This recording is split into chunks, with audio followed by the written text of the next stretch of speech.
Hello बच्चों, let's read the question. The question says two metallic spheres of radii 1 centimeter and 3 centimeter are given charges of -1 10 raised to the power 2 coulomb, -1 10 raised to the power -2 coulomb, 5 multi 10 raised to the power -2 coulomb respectively.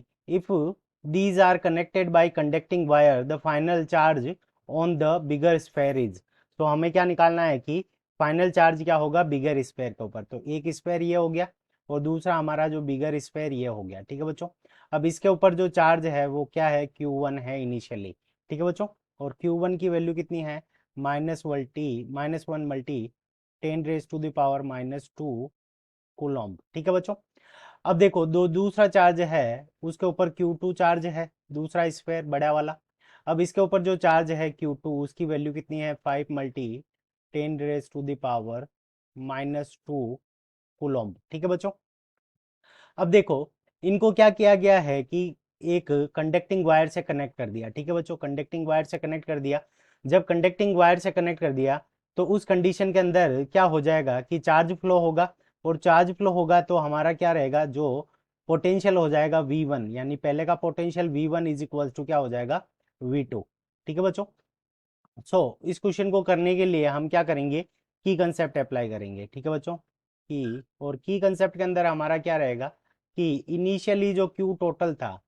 ठीक है बच्चों, Q total, यानी अगर initial Q total है वही क्या रहेगा हमारा फाइनल क्यू टोटल रहेगा. ठीक है बच्चों. तो Q total initial is equals to Q total final, यानी चार्ज विल बी क्या रहेगा, कंजर्व्ड. ठीक है. तो Q total initial is equals to Q total Q total final.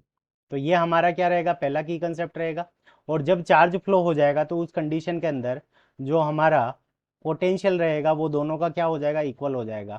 तो V1 यानी फर्स्ट के ऊपर potential is equals to V2. तो V1 और V2 दोनों हमारे क्या हो जाएंगे, इक्वल हो जाएंगे.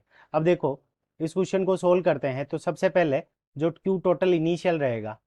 ठीक है बच्चों. तो क्यू टोटल, तो Q total is equal to हमारा क्या हो जाएगा, -1 multi 10 raise to the power -2 coulomb plus 5 multi 10 raise to the power -2 coulomb. ठीक है बच्चों. दोनों को ऐड कर देंगे तो जो हमारा हो जाएगा 4 multi 10 raise to the power -2 coulomb. ठीक है बच्चों. तो यहाँ पे क्यू टोटल जो चार्ज होगा वो कितना हो जाएगा, 4 multi 10 raise to the power -2 coulomb. ठीक है बच्चों.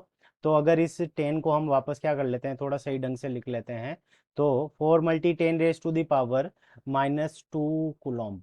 तो इतना हमारा क्या रहेगा, चार्ज रहेगा. अब देखो ये हमारा पहला स्पेयर है और ये जो बड़ा स्पेयर है दूसरा. अब क्या होता है कि चार्ज फ्लो होने के बाद में यहाँ पे जो चार्ज हो जाता है वो Q1 डेज हो जाता है. और यहाँ पे जो चार्ज हो जाता है वो कितना हो जाता है, Q2 डेज हो जाता है. ठीक है बच्चों. तो यहाँ पे क्यू टोटल क्या रहेगा, Q total is equals to initial जो चार्ज है वही फाइनल चार्ज, दोनों का टोटल क्या रहेगा, इक्वल रहेगा क्योंकि चार्ज कंजर्व रहेगा. ठीक है बच्चों. तो ये हमारे पास में आ गई इक्वेशन. अब पोटेंशियल दोनों को क्या रहेगा, इक्वल रहेगा. तो V1 इज इक्वल्स टू हमारा क्या हो जाएगा, के Q1 days divided by R1 is equals to, ये V2 के इक्वल होगा. और V2 इज इक्वल्स टू क्या हो जाएगा, के Q2 days divided by R2. ठीक है बच्चों. अब देखो के दोनों के अंदर सेम है तो ये के और के कैंसिल हो जाएंगे. ठीक है बच्चों. और यहाँ पे R1 पहले की रेडियस कितनी है, छोटे वाले की 1 सेंटीमीटर, और इसकी रेडियस कितनी है, 3 सेंटीमीटर.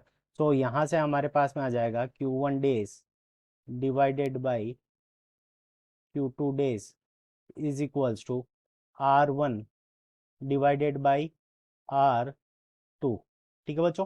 अब R1 और R2 की वैल्यू रख देते हैं. तो 1 सेंटीमीटर डिवाइडेड बाई 3 सेंटीमीटर. ठीक है बच्चों. तो 1:3 हो जाएगा दोनों के बीच में. सो Q1 days ratio Q2 days, दोनों के बीच में जो चार्ज का रेशियो आ जाएगा वो कितना आ जाएगा, इक्वल्स टू 1:3. ठीक है बच्चों. Q2 days is equals to हमारा कितना हो जाएगा, तो Q2 days is equals to, दोनों का रेशियो जोड़ लेंगे तो 3 divided by 4 multi Q total. ठीक है बच्चों, क्यू टोटल।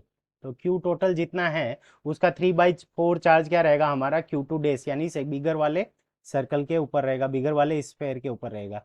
तो Q2 days is equals to हमारा 3/4, और क्यू टोटल की वैल्यू हमारे पास में कितनी गिवन है, और वो है 4 × 10⁻⁻²⁻2 कुलॉम।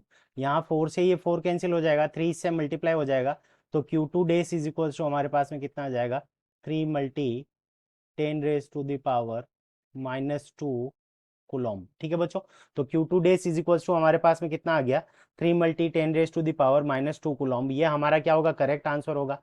अब देखते हैं ये हमें कौन से ऑप्शन के अंदर गिवन है। सो ये ऑप्शन नंबर 4 में गिवन है। So option 4 is the correct answer of this question. I hope you understood it well. Best of luck. Thank you.